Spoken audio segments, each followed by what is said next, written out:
उनके माँ बाप से कोई मिस्टेक भी नहीं होती। हजरत अब्दुल्ला 18 साल की उम्र में विसाल फरमा गए और हजरत अब्दुल्ला सरकार की विलादत से 2 महीने पहले विसाल फरमा गए। और जब सरकार की ज़हरी उम्र पाक 6 साल थी तो सैयदा आमिना की विसाल फरमा गई। बाकी इंशाअल्लाह मिलाद के मौका पे सैयदा आमिना के विसाल की बात आपको सुनाऊंगा। आज से उनकी अज़मत और शान है। और इस तरह अल्लामा सयूती रहमतुल्लाह तआला ने दोनों माँ बाप के बारे से भी लिखा है। फरमाते हैं कि साल रब्बहु अन यहया अबवैहि फहयाहुमा लहु फआमन्ना बिही सुम्मा अमातहुमा। हुज़ूर अलैहिस्सलातु वस्सलाम ने आपने वालिद माजिद और आपने वालिदा माहिदा के बारे में अल्लाह पाक से ये सवाल किया, ये दरखास्त की, मौला को जिंदा कर। रब्बे कायनात ने दोनों को जिंदा फरमाया। फआमन्ना बिही, सरकार फरमाते हैं कि मेरे ऊपर वो ईमान लाए और ईमान लाने के बाद फिर हालत मौत में आलमी बरज़ख में उनको भेज दिया गया। अल-हावी फतावा के अंदर हदीस पाक मौजूद है। तो रब्बे कायनात ने कुरान पाक में इरशाद फरमाया, इब्राहीम अलैहिस्सलाम की दुआ, पहला सिपारा है सूरह बकरा है, रब्बना वजअलना मुस्लिमैन लक व मिन ज़ुर्रिय्यतिना उम्मतन मुस्लिमतन लक। ऐ हमारे रब, बाप और बेटा बैतुल्लाह बना के दुआ मांग रहे हैं कि हमें अपना फरमा बरदार बना लें। देखो रब का घर बनाकर फिर भी दुआ मांगते हैं कि या अल्लाह हमें अपना फरमा बरदार बना ले। हम कुछ ना करके भी खुदा से नाराज रहते हैं। और जब मैं पहले भी आया था मॉन्ट्रियल में तो कितने लोगों से मैंने सुना जी इस मस्जिद का बानी मैं हूं और शाह साहब को बुलाने वाला मैं हूं। सबसे पहले मैंने कहा अच्छा अल्लाह खैर करे। अभी हमेशा उधर थे कैलगरी में, वहां एक बंदा यहां से गया, कह उस मस्जिद के बानी यार में से मैं हूं। मैंने कहा कि अल्लाह अल्लाह करके अभी तो मस्जिद खरीदी गई, तुम बानी करती क्या रहे हो वहां? और हर बंदा कहता है कि शाह साहब को बुलाने वाला मैं हूं, मस्जिद बनाने वाला मैं हूं। मैंने कहा कि मैं वहां रह के आया हूं, लेकिन रब्बे कायनात के हुजूर वही बात करो जो बात होती है।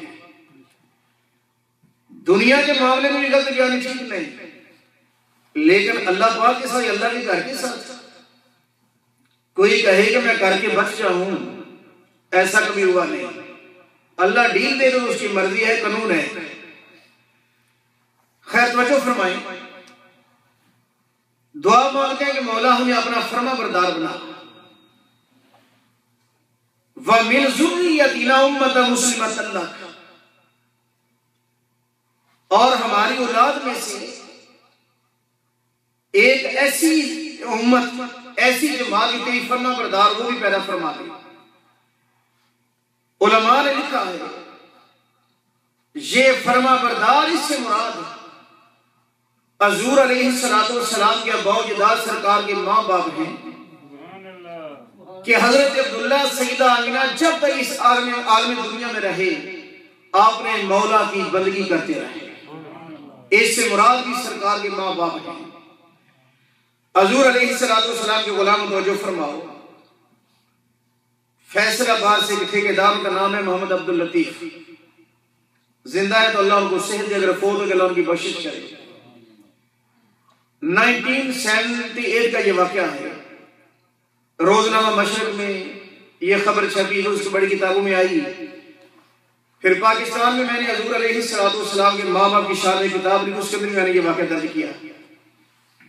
दुर्र समीन, इस तरह दुर्रुल सामिना फी अब्दुल्ला व आमिना, ये मैंने किताब लिखी। उसका मारूफ बेमिसल वालिदैन करीमैन, पाकिस्तान में बड़ी तादाद में ये तकसीम की गई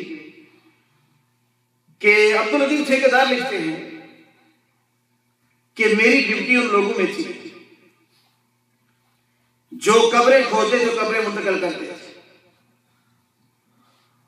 जब से ये नजरी इनकलाब आया सऊदी अरब में, इन्होंने हर अच्छी चीज के साथ दुश्मनी की, बिलखुसूस कबूर मुबारिका, सहाबा की, अहले बैत तहार की, और जिनके साथ लोग अकीदत रखते थे उनको मिस्मार करना इन्होंने अपना फर्ज ऐन बनाया। और कहते हैं कि 1978 में हजूर अलैहिस्सलाम के वालिद माजिद हजरत अब्दुल्ला रज़ी अल्लाह तआला अन्हु की जब कब्र मुबारक को उन्होंने खेड़ने का इरादा किया, इत्तेफाक से मेरी ड्यूटी उसी महकमे में थी, मुलाजिम था, मजबूर था। वहां एक कतबा लगा हुआ था और नीचे लिखो मेरी जानिब सुल्तान गजनवी रहमतुल्लाह तआला। सुल्तान गजनवी ने कतबा लगाया, उस पर लिखा था कि मैं आपकी बारगाह में हाजिर हुआ हूं, आपने बेटे से मेरी सिफारिश करना कि मेरी बख्शिश हो जाए। और दुनिया में वैसे तो बड़े अब्दुल्ला नामी लोग आए होंगे, लेकिन ऐ साहिबे कब्र आप वो हस्ती हैं जो मोहम्मद रसूलुल्लाह के बाप हैं, जो अल्लाह के हबीब के बाप हैं। कि सिर्फ आपका शरफ है। फरमाते हैं कि रात 2-2:30 बजे के करीब जब हजरत अब्दुल्ला की कब्र मुबारक ने खोदना शुरू किया, मैं भी साथ ही था। कि जब खोदते खोदते नीचे गए, उन्हें पहले भी ये वहम, ये डर था अगर हमने दिन को ये काम किया लोग देख ना ले, अगर जिस्म सलामत निकल आया तो लोग तो और पक्के सुन्नी हो जाएंगे, आशिक़ रसूल बन जाएंगे। रात को कहते हैं अचानक कब्र पाक से खुशबू आई और 14 सदियां गुजरने के बाद देखा जिसमें पाक तो जिसमें पाक है सरकार के वालिद माजिद का कफन भी सलामत था। 14 सदियां गुजर गई। कहते हैं हमने अपने हाथों से हजरत अब्दुल्ला को कब्र पाक से निकाला, खुशबू आ रही थी, और जन्नतुल बकी में दफन कर दिया। ये शान है सोने नबी अलैहिस्सलाम के बाप की।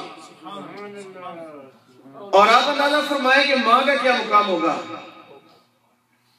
गज़वा उहद का वाक़या है, जब नबी अलैहिस्सलाम को जख्म मुबारक लगे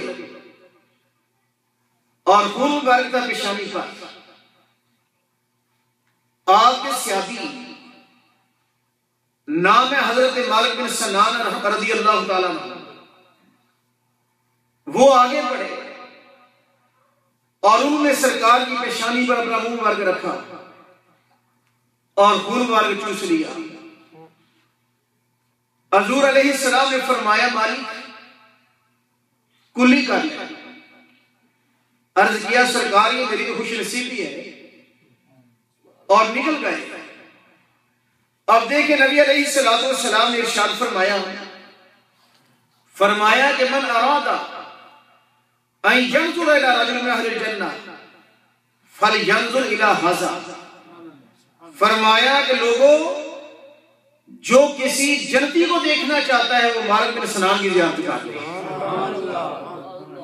अगर सरकार का खून मुबारक थोड़ा सा चूस ले सियादी तो सरकार फरमाई जन्नती है, तो सईदा आमिना जिनके पेट मुबारक में 9 माह सरकार रहे, उस सईदा आमिना का क्या मुकाम होगा और क्या शान होगा। हजूर अलैहिस्सलाम ने ज़ाहरी जिंदगी मुबारक के आखिरी अय्याम है, ताजदार कायनात ने फरमाया अली आओ, और अब्दुल्ला तुम भी आओ। हजरत अब्बास आए थे, मौला अली आए, आपने कंधों पे हाथ रखा, फरमाया उन्हें मस्जिद में ले जाओ। हैदर करार और हजरत अब्बास साथ हैं और हजूर अलैहिस्सलाम को मस्जिद नबी शरीफ में ले आए। मेरे आका ने फरमाया कि जिस बंदे ने मुझसे जो बदला लेना है वो ले ले, मैं हर तरह का बदला देने के लिए तैयार। सहाबा किराम रिज़वान परेशान क्योंकि सरकार की सेहत मुबारक नसा, लेकिन एक सहाबी खड़े हो गए, नाम उनका आकाशा है। अर्ज करके हजूर आपने मुझे कोड़ा मारा था और मैं बदला लेना चाहता हूं। सहाबा बोलने लगे सरकार फरमाया चुप करो, मेरा इनका मामला है। फरमाया वो कोड़ा मेरी बेटी सईदा फातिमा के घर है, जाओ वहां से कोड़ा लेके आओ। जब कोड़ा ले लिया गया, आपने फरमाया काशा पकड़ और तू अपना बदला ले। सहाबा की चीखें निकल गई, आंखों में आंसू आए, लेकिन हजरत काशा बदला लेने पे बजिद है।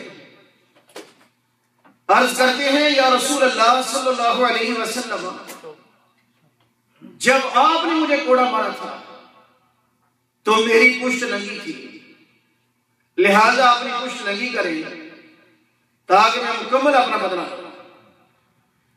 हज़रत हुज़ूर अलैहिस्सलाम ने इस तरह कपड़ा उठाना शुरू किया, यहां तक कि कपड़ा उठाते उठाते जब खत्म नबूवत की मोहर नजर आई, हजरत आकाशा के हाथ से कोड़ा गिर गया, आपने बोसा ले लिया, अर्ज किया कि हजूर मैं बदला लूं, बल्कि मैंने आपका फरमान पढ़ा है कि मन मस्सा जलद लन तमस्सा नार, जो चीज आपके जिस्म को लग जाए उस पर जहन्नम की आग असर नहीं करेगी। मैं चाहता था मैं सरकार की खत्म नबूवत वाली मोहर का बोसा ले लूं। अगर सरकार की नबूवत वाली मोहर का बोसा ले तो सहाबा का कीदा ये है जहन्नम की आग उस पर असर नहीं करती। तो जिस माई साहबा के पेट में सरकार रहे सईदा आमिना का क्या मुकाम हो, और लोग उन्हें नाउज़ुबिल्लाह जन्नती कहें या उनकी बारगाह में बेअदबी करें। अल्लाह हौला वला कुव्वता इल्ला बिल्लाह। इससे आगे चले, हजरत इमाम फखरुद्दीन राजी रहमतुल्लाह तआला आपने एक बड़ी प्यारी अकायद नकल फरमाई है, फिर नतीजा मैं बाद में निकालता हूं। फरमाते हैं कि रब के प्यारे पैगंबर हजरत सय्यदना ईसा इब्न मरियम अला नबीना व अलैहि सलातु वस्सलाम आपका कब्रिस्तान से गुजर हुआ,